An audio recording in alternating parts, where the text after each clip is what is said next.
हो, कैसे हो? बढ़िया। चलो बढ़िया है तो बहुत अच्छी बात है। अब आगे पढ़ाई पे बात करते हैं हम। यूनिट एंड डायमेंशन हमने कवर कर लिया था। अब आगे बढ़ते हैं, एरर एंड मेजरमेंट। तो बच्चों, हम जब भी फिज़िक्स पढ़ते हैं, फिज़िक्स का एक बहुत ही अहम हिस्सा है एक्सपेरिमेंटल फिज़िक्स, जिसमें हम चीज़ों के एक्सपेरिमेंट जब करते हैं तो मेज़रमेंट लेते हैं, क्योंकि उसी के आधार पर हम आगे फिज़िक्स के बारे में बात कर पाते हैं। तो मेज़रमेंट जब हम लेते हैं तो उसमें एरर आ जाते हैं, यानी गड़बड़ी हो जाती हैं। वो एरर किस किस तरह के हैं वो इस हम चैप्टर में समझेंगे। जैसे कि सिस्टमेटिक एरर।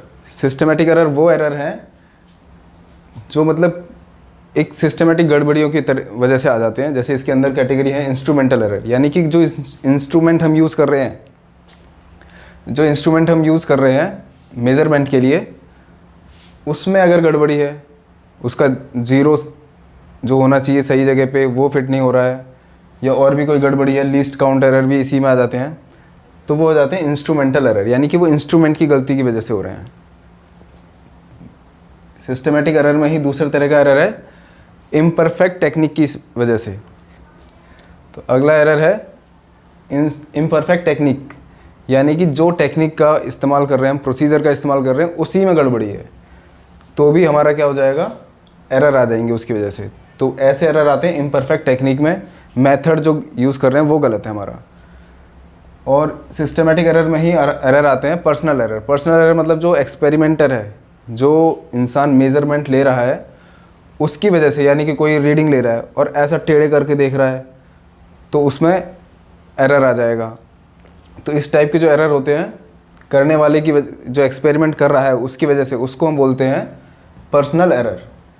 बाकी होते हैं रैंडम एरर। रैंडम एरर वो है जिनका कोई कारण स्पष्ट नहीं है, कुछ भी हो सकता है वो, मतलब बहुत छोटी छोटी चीज़ों की वजह से भी गड़बड़ियाँ हो सकती हैं। जैसे कि अगर मान लो टेम्परेचर बढ़ गया है, टेम्परेचर में फ्लैक्चुएशन की वजह से कोई चीज़ घट बढ़ जा रही है, या वोल्टेज घट बढ़ जा रहे हैं तो उसकी वजह से रीडिंग में भी चेंज आ सकता है, या कोई धूल का पार्टिकल कुछ चला गया इंस्ट्रूमेंट में तो फ्रिक्शन बढ़ गया, इन कारणों से भी एरर आ जाते हैं, तो उनको हम बोलते हैं random errors. Least count error भी क्या है, इंस्ट्रूमेंटल एरर में ही से एक है लीस्ट काउंट एरर, यानी कि जो इंस्ट्रूमेंट हम यूज़ कर रहे हैं उसका एक प्रिसीजन लिमिट होती है। जैसे अगर हम मीटर स्केल यूज़ कर रहे हैं तो उसमें सबसे छोटी जो यूनिट होती है वो होती है 1 mm।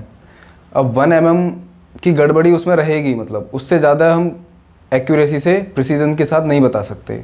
वर्नियर कैलिपर में 0.1 mm या 0.01 सेंटीमीटर का लीस्ट काउंट एरर रहता है। तो यानी कि जो उसकी स्मॉलेस्ट रिजोल्यूशन की जो पावर है उसको हम बोलते हैं लीस्ट काउंट एरर। तो अब ये एरर आ रहे हैं मेज़रमेंट में, जिनकी अगर आप किसी एक्सपेरिमेंट में मेज़रमेंट ले रहे हो तो इस तरीके से एरर आ सकते हैं। तो इसके लिए अब क्या करा जाए कि एक सही वैल्यू तक पहुंचा जाए, मतलब एक्यूरेट क्या वैल्यू है ये तो कोई भी नहीं कह सकता, पर फिर भी एरर को कम कैसे करा जाए। तो इसके लिए सबसे बेस्ट तरीका क्या है कि हम ज़्यादा बार मेज़रमेंट करेंगे, यानी कि 8, 10 या 100 बार एक ही चीज़ को हम मेज़र करेंगे और उनका हम मीन लेंगे।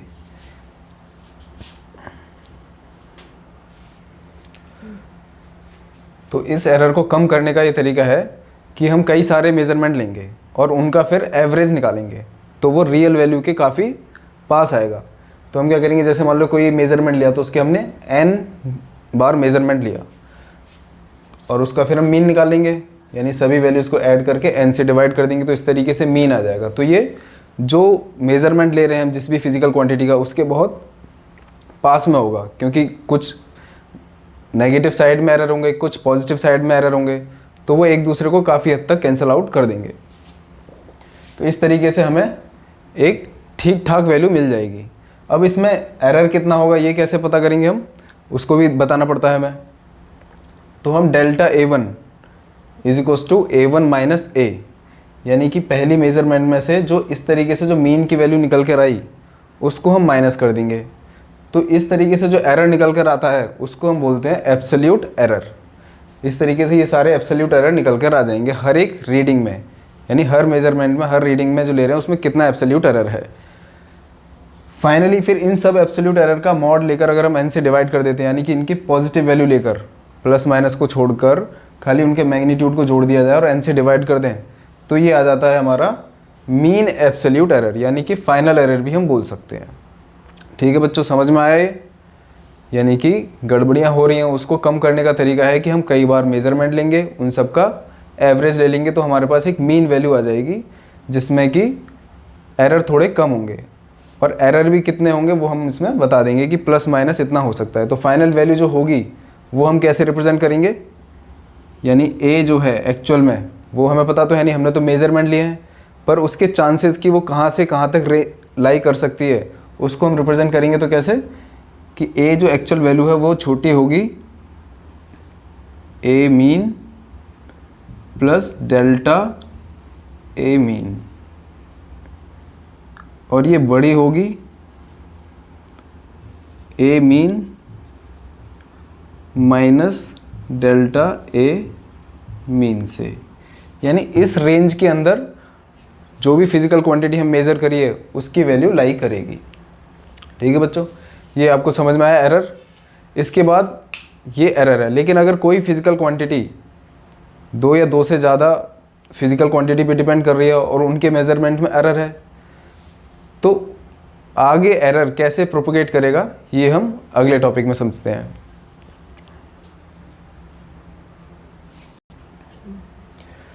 तो एरर कैसे प्रोपोगेट करेंगे आगे उसको हम यहाँ पे देखते हैं, प्रोपेगेशन ऑफ एरर।